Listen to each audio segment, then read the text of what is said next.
welcome to FOI Fest 2026. My first thing to say is not specifically on my topic, but it's this. If you don't know anything about the subject, don't make an FOI request. FOI is not the place to start learning about something that you don't know anything about. If an idea pops into your head, do some research about it, figure out what's going on, figure out what the authority you're interested in has already published about it, figure out what others have published about it, figure out whether you're bound to run into an obstacle based on what's happened to other requesters, and then decide about making your request. So that's not on my topic. My topic is the cost limit. And my starting point is this: if you ask for too much, you may get nothing. That is how the cost limit in the UK Freedom of Information Act works. So you are entitled to ask for information where effectively finding the information can be done within 18 hours for most public authorities and 24 hours for government departments or parliaments or assemblies. If you put in multiple requests, either in the same request, in the same email, let's say, or separately a few days or even a few weeks apart, they can be aggregated and all refused if the time needed to find the information for all of them exceeds the 18 or 24 hours. So the dilemma that we all face as requesters is, how can I put in a good request which catches everything I'm interested in without provoking a refusal under the cost limit because I've asked for too much? So there's no very easy answer to that question, except have a look and see if you can discover from what do they know, or from disclosure logs on authority sites, or from for answers to parliamentary questions, where that type of level is normally drawn.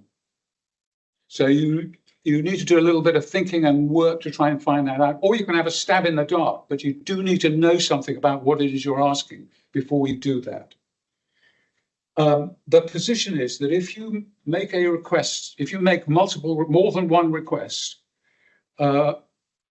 within the same, for the same or similar information within a 60 working day period, all the requests you make of that kind can be aggregated and refused if you exceed the limit for a single request. That's the problem that we're all dealing with here. You can't get around this problem by allocating part of your request to a colleague or a partner or a neighbour, because if it appears to the authority that that's what you've done, they're entitled to aggregate the partners, the colleagues and the neighbours' request with yours. That is, if the nature of your request is so similar that that's what it looks like, that's what you're likely to run into it. So the answer is partly this: if you're asking for information which you think the authority is monitoring and holds on computer in a database or spreadsheet, and can easily extract the particular segment of information you want, there's no problem in terms of the cost limit, probably.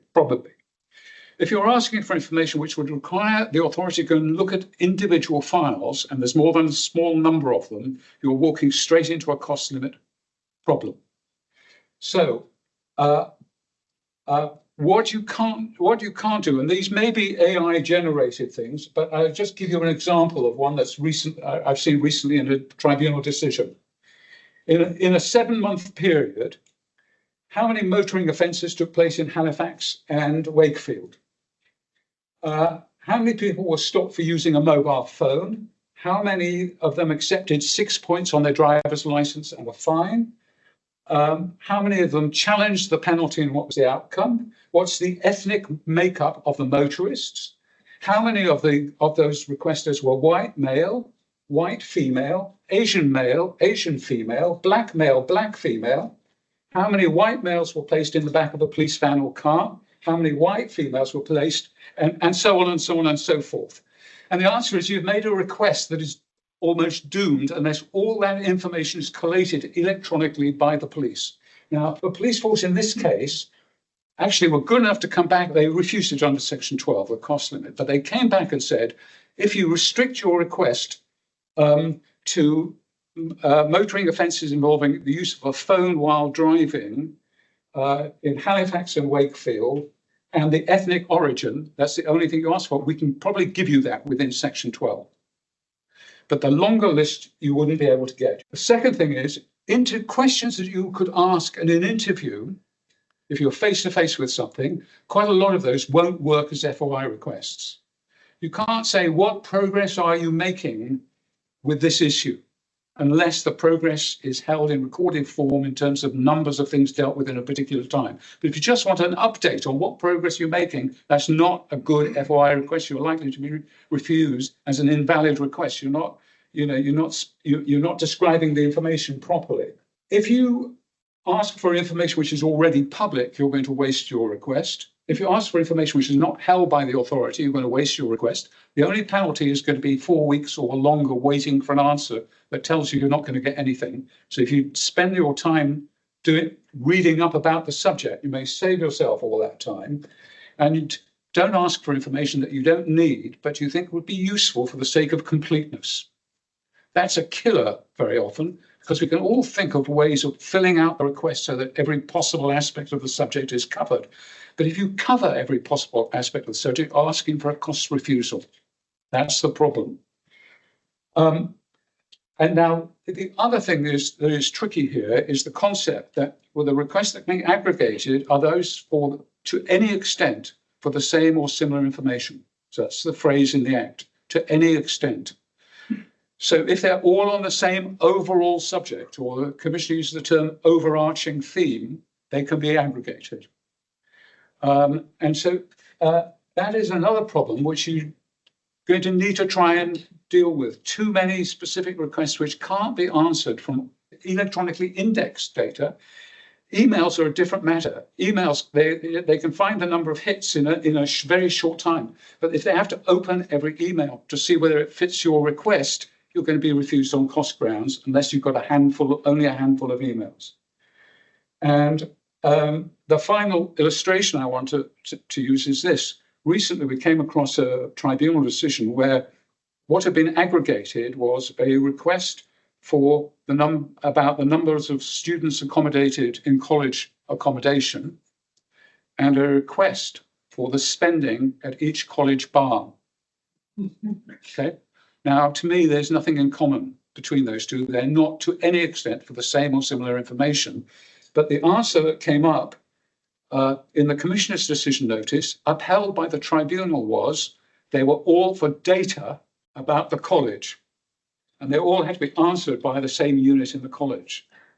Now, if the criteria are extended in that way, the Act will become unworkable, because it would mean that you couldn't ask a question about the number of academics with PhDs, plus a request about the number of college sports events which had been rained out, because they were both for data about the college.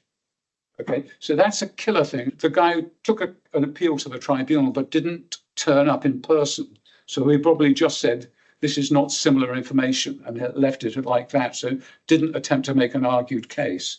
So the thing you have to look at very carefully is how you've got to try and look at it from the authority's perspective as well as your own.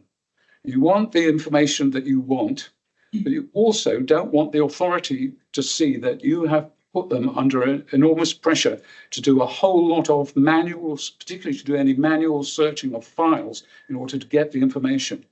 Now, there's no easy solutions to that. I mean, what I've just given you is extract from a training course that we run for requesters periodically.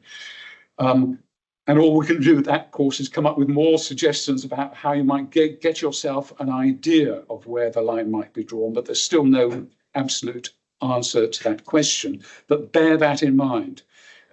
In other words, it's very easy for a requester in 15 minutes to write a request that will take an FOI officer 2 weeks to answer.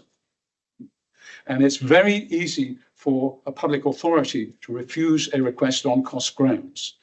And so if you're not working towards each other, if you're not working to try and avoid creating that burden for the authority, in your own interests, even if you're not interested in the FOI officer's interests, you're going to run into this brick wall. And it's very, very frustrating and that's another reason why you don't make the request. The first thing you do when an idea comes to you should not be to make an FOI request, because you're going to be even more likely to hit that particular wall. Thank you very much for this. Hello to our most completist listeners. If you're still listening, thank you so much for sticking with this right to the end. I'm Miff from My Society, and it's my job to put these podcasts together. And you know what? It would be really helpful for us to know a bit more about how and why you are listening to them. So if you have a moment, please do take a look at the show notes, where you'll find a link to a very short survey. It'd help us so much if you could fill that in. Thank you.